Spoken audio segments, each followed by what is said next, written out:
Teman-teman yang terkasih, sahabat Fransiskan yang dicintai oleh Tuhan, Fransiskus yang dicintai oleh Tuhan,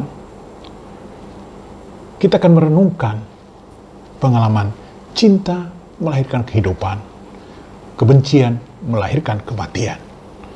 Dan kita renungkan itu dalam pengalaman kebencian dan cinta dalam keluarga Yakub. Yakub memiliki 12 anak, satu sungguh dicintai dan 11 kurang dicintai, atau dalam arti tertentu cinta yang agak berkurang.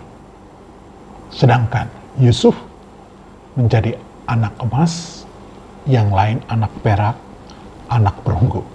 Karena itu sejak kecil Yusuf sungguh diberi tempat di hati ayahnya Yakub, sedangkan saudara-saudaranya tidak.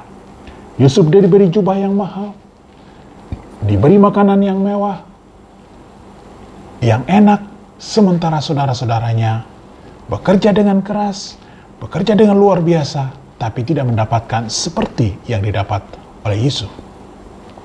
Karena itu melahirkan kebencian yang terus-menerus tiap hari dirasakan oleh saudara-saudaranya. Karena itu kebencian itu melahirkan namanya kematian. Saudara-saudaranya berencana ingin membunuh Yusuf, mengakhiri kebencian dengan kematian. Supaya apa? Tidak ada cerita kebencian yang terus berlanjut. Karena itu saudara-saudaranya berencana menghabisi Yusuf supaya kebencian di dalam diri mereka akan habis dan hilang. Tapi apa yang terjadi? Proses itu tidak terjadi sesuai dengan rencana. Mereka akhirnya menjual Yusuf ke Mesir. Yusuf mengalami penderitaan yang luar biasa di Mesir. Berada di rumah Potifar, kemudian dia dipenjara. Proses panjang penderitaan Yusuf. Sedangkan saudara-saudaranya merasa bahwa dengan menjual Yusuf ke saudagar di Mesir, maka selesai cerita. Mereka bisa hidup tenang di dalam keluarga. Mereka mendapatkan kasih yang sempurna dari ayah mereka Yakub. Tapi apakah cerita itu berakhir atau terus berlanjut? Kita menemukan rupanya kebencian tetap melahirkan kematian, tapi cinta tetap melahirkan kehidupan. Kita tahu saudara-saudaranya akhirnya mengalami penderitaan yang luar biasa, kelaparan.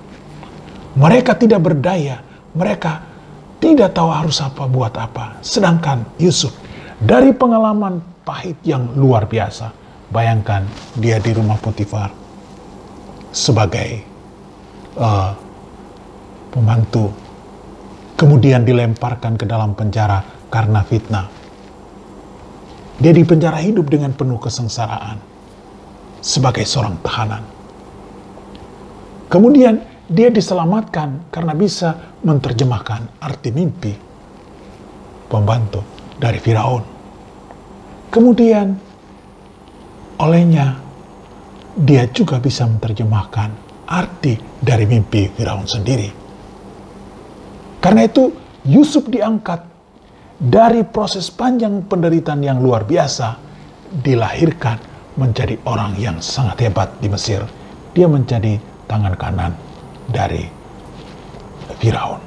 Bayangkan dia memegang kunci, olehnya semua gudang-gudang boleh dibuka dan semua orang meminta kehidupan dari Yusuf. Penderitaan panjang tidak menghabiskan Yusuf, tapi melahirkan Yusuf menjadi manusia baru. Kenapa? Sebenarnya pertanyaan penting. Mengapa Yusuf bisa selamat dari prode panjang penderitaan ini? Karena Yusuf di dalam dirinya selalu tumbuh namanya cinta. Yusuf tidak pernah di dalam hidupnya ada namanya kebencian, ada namanya permusuhan, ada namanya iri hati dan balas dendam. Yusuf selalu memikirkan cinta, memikirkan pengampunan, memikirkan kehidupan. Karena itu Yusuf tidak pernah membenci orang lain. Dia tahu saudara-saudaranya menjual dia, tapi dia tidak membenci saudara-saudaranya. Dia tahu Potifar menjerumuskan dia karena fitnah istrinya, tapi dia tidak membenci Potifar. Dia tahu tangan kanan Firaun yang telah diselamatkan belum menolong dia, tapi dia tidak membenci pembantu dari Firaun. Yusuf di dalam dirinya selalu memikirkan yang namanya cinta dan pengampunan. Karena itu selalu dia akhirnya melahirkan kehidupan baru. Kita tahu sesudah masa kemakmuran, panen raya di Mesir, kemudian lahir 7 tahun penderitaan, kelaparan yang luar biasa. Dan saudara-saudara Yusuf akhirnya pergi membeli gandum di Mesir. Mereka berjumpa dengan Yusuf. Ingat, karena kebencian saudara-saudaranya, mereka tidak mengenal Yusuf. Tapi karena cinta, Yusuf tetap mengenal mereka. Ingat, kalau kebencian ada keterputusan hubungan persaudaraan. Tapi karena cinta, hubungan persaudaraan, hubungan cinta itu melahirkan pengampunan dan kehidupan baru. Dan Yusuf tetap mengenal saudara-saudaranya. Saudara-saudaranya karena benci tidak mengenal Yusuf. Karena itu menarik, ketika berjumpa dengan saudara-saudaranya, Yusuf mengampuni mereka. Yusuf katakan, justru karena kamu menjual saya ke Mesir, inilah cara Tuhan saya menyelamatkan kalian. Bukan saja saya selamat, tapi juga seluruh keluarga kita, seluruh bangsa Israel. Kita diselamatkan karena proses panjang penderitaan, yang namanya penjualan, yang namanya dijerumuskan dalam penjara, tapi justru melahirkan kehidupan baru dan keselamatan. Karena apa? Karena cinta. Yusuf tidak pernah membenci saudara-saudaranya. Yusuf tidak menggunakan kesempatan untuk membalas saudara-saudaranya. Selalu dia jadikan momen peristiwa dalam hidupnya menjadi momen keselamatan dan momen kehidupan baru. Karena itu kita tahu Yusuf tidak saja menyelamatkan orang Israel, 12 saudaranya, tidak saja menyelamatkan mereka, tapi seluruh bangsa yang kelaparan. Karena apa? Cinta. Dia memberikan cinta, melahirkan kehidupan.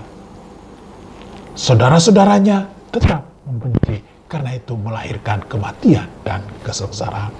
Dari pengalaman ini, kita tahu, kita bisa belajar bahwa rupanya cinta, rupanya kebencian bisa saja hadir di dalam keluarga-keluarga kita. Ada anak yang kurang diperhatikan, dia merasa disepelekan, mungkin dia kecewa, mungkin dia merasa susah. Ada anak yang diperhatikan luar biasa dan dia menjadi anak emas. Apakah anak emas, anak perak, anak perunggu semacam ini bisa saling berdamai kembali dan melahirkan kehidupan dan pengampunan seperti yang dirasakan oleh Yusuf dan saudara-saudaranya? Pengalaman kita akhir-akhir ini, seringkali ada kebencian di tengah keluarga, seringkali ada kebencian di dalam membangun bangsa ini. Mari kita sebagai orang-orang yang percaya kepada Tuhan selalu melahirkan namanya cinta dan pengampunan. Hanya cinta dan pengampunan bisa menyelamatkan kita. Hanya cinta dan pengampunan bisa menyelamatkan keluarga kita. Hanya cinta dan pengampunan bisa menyelamatkan bangsa kita yang tercinta ini. Jangan pernah melihat perbedaan sebagai bagian dari unsur untuk membalas dendam. Jika saudaramu berbuat dosa, ampunilah dia. Dengan pengampunan, kita akan melahirkan kehidupan baru. Cinta melahirkan pengampunan, pengampunan melahirkan kehidupan, dan semua orang bisa hidup dengan damai, hidup dengan tentram. Tapi ketika masih ada kebencian di dalam dirimu, masih ada kebencian di dalam hidupmu, masih ada kebencian, maka akan melahirkan balas dendam, melahirkan kematian baru. Karena itu saya kira momen tepat bangsa kita sedang mengalami kesulitan, momen tepat negara-negara sedang mengalami kesulitan. Mari kita bersama-sama bergandeng tangan awalilah dengan cinta. Pasti akan melahirkan pengampunan. Pengampunan melahirkan kehidupan baru. Jangan segan-segan mencintai. Jangan segan-segan untuk mengampuni. Karena hanya dengan cinta dan pengampunan Anda memberikan kehidupan bagi orang lain. Tuhan memberkati.